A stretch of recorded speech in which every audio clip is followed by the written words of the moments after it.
তোমাদের রেজাল্টটা সঠিক মূল্যায়নের মাধ্যমে তৈরি হওয়ার কারণে তোমাদের ফেলের সম্ভাবনা বাড়ছে। আসসালামু আলাইকুম। 2024 সালে এসএসসি পরীক্ষার্থীরা কেমন আছো সবাই? আশা করছি সকলে ভালো আছো। তোমাদের সকলকে স্বাগতম জানাচ্ছি নলেজ ফর বিডির নতুন একটি ভিডিওতে।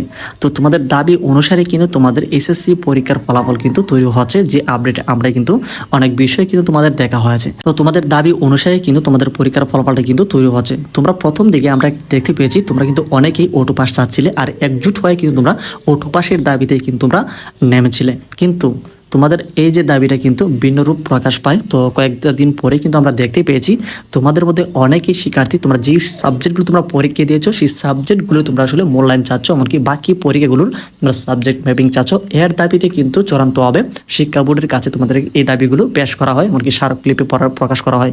তো এখান থেকে দেখা যাচ্ছে এক পর্যায়ে গিয়ে তোমাদের এই যে শেষের যে দাবিটা রয়েছে তোমাদের সাবজেক্ট ম্যাপিং করে, এমনকি তোমাদের যে সাবজেক্টে পরীক্ষা হয়েছে সেই সাবজেক্টে মূল্যায়নের মাধ্যমে তোমাদের রেজাল্টটা প্রকাশ করার জন্য এখন কিন্তু সেভাবে তোমাদের রেজাল্টটা প্রকাশ হচ্ছে। তো এখানে যে প্রবলেমটা হচ্ছে তোমাদের মধ্যে যারা আসলে খারাপ পরীক্ষা দিয়েছো তাদের ক্ষেত্রে হচ্ছে এই প্রবলেমটা হচ্ছে। তো আমরা তোমাদেরকে একটু রুটিনে তোমাদেরকে দেখাই দিই বিষয়টা, তাহলে হয়তো বুঝতে অনেকটা সহজ হবে। তো রুটিনে তোমাদেরকে আমরা দেখতে পাচ্ছি, এখানে তোমরা এখানে দেখতে পাচ্ছ প্রথম দিকে তোমরা যে সাবজেক্টগুলি এই সাবজেক্টগুলি কিন্তু তোমরা পরীক্ষা দিয়েছো। এই সাবজেক্টগুলো পরীক্ষা দেওয়ার পরে তো এখানে দেখতে পেয়েছি আমরা অনেক শিক্ষার্থী কিন্তু তোমরা অনেকেই মন্তব্য করছো যে এই সাবজেক্টগুলি থেকে তোমাদের বেশ কয়েকটি পরীক্ষা কিন্তু অনেকেরই খারাপ হয়েছে। সেই ক্ষেত্রে দেখে গিয়েছে এই যে ওভারঅল রেজাল্টটা কিন্তু এইটার উপর একটি বড় একটি প্রভাব পড়বে। এছাড়া তোমাদের নিচের দিকে আমরা রুটিনে আসলে আমরা এখানে দেখতে পাচ্ছি এই যে সাবজেক্টগুলো তোমরা এখানে দেখতে পাচ্ছ এই সাবজেক্টগুলি তোমাদের কিন্তু পরীক্ষা হয় নাই। এছাড়া এই সাবজেক্টগুলি নিয়ে তোমাদের কোনো মাথা ব্যথা নাই। এই সাবজেক্টগুলি তোমাদের সাবজেক্ট ম্যাপিং হবে তোমাদের এই যে এসএসসি এমনকি জেএসসি থেকে। আশা করছি বিষয়টা তোমরা বুঝতে পেরেছো। তো এইখানে তোমাদের কোনো প্রকার কারণ নেই, কারণ হচ্ছে তোমাদের এসএসসিতে যদি ভালো রেজাল্ট থাকে তাহলে কিন্তু এখানে অটোমেটিক এখানে কিন্তু সেই রেজাল্টগুলো চলে আসতেছে।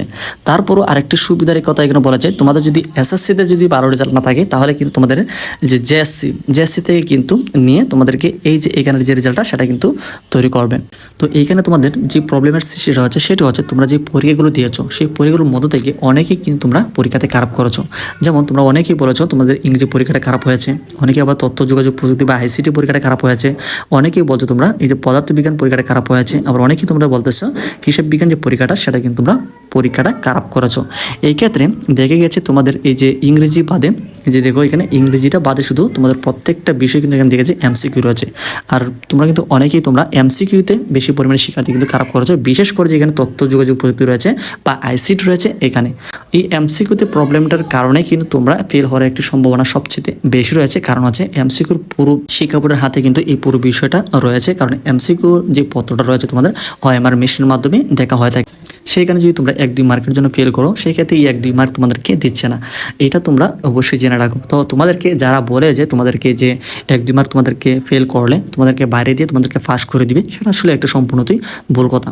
তো যে বিষয়টা হচ্ছে তোমাদের যেহেতু এই বছরে তোমাদের দাবি অনুসারে তোমাদের যে এখানে সাবজেক্টগুলো রয়েছে যে পরীক্ষাগুলো হয়েছে এটার ভিত্তিতে মূল্যায়নের মাধ্যমে তোমাদের পরীক্ষার ফলাফল তৈরি করবে, সেইভাবেই কিন্তু শিক্ষা বোর্ড করছে। তোমাদের যেরকম রেজাল্ট উঠছে সেভাবেই কিন্তু তোমাদের রেজাল্টটা নিয়ে প্রস্তুত করা হচ্ছে।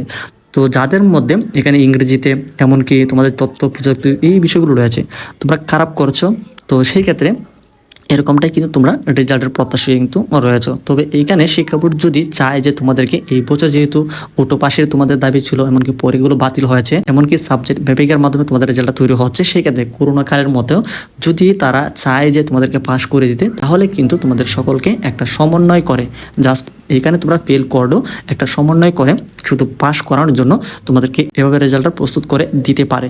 তবে এটাও কিন্তু শিওর না, কারণ 100%-এর মধ্যে 1% হচ্ছে এটা। কারণ হচ্ছে তোমরা যেহেতু পরীক্ষা কয়েকটা দিয়েছো আর সেভাবেই কিন্তু তোমরা দাবি করছো যে তোমাদের এসএসসি পরীক্ষার ফলাফলটা তোমরা যে সাবজেক্টগুলো দিয়েছো এই সাবজেক্টগুলোর মধ্যে থেকে যেন মূল্যায়ন হয় আর বাকি সাবজেক্টগুলো যেন সাবজেক্ট ম্যাপিং হয়। তো তোমাদের কথা অনুসারে কিন্তু সেভাবে রেজাল্ট তৈরি হচ্ছে। তো এখন হচ্ছে তোমার এই পুরো বিষয়টি কিন্তু দেখে গিয়েছে, রেজাল্টের পরবর্তী সময় কিন্তু পুরো বিষয়টি তোমরা বুঝতে পারবে আসলে কে কোন জায়গায় তোমরা আটকে গিয়েছো। তো এজন্য আমরা তোমাদেরকে বললাম সঠিক মূল্যায়নে কিন্তু তোমাদের অনেকেই কিন্তু ফেলের একটি আশঙ্কা বা সম্ভাবনা কিন্তু এখানে রয়েছে।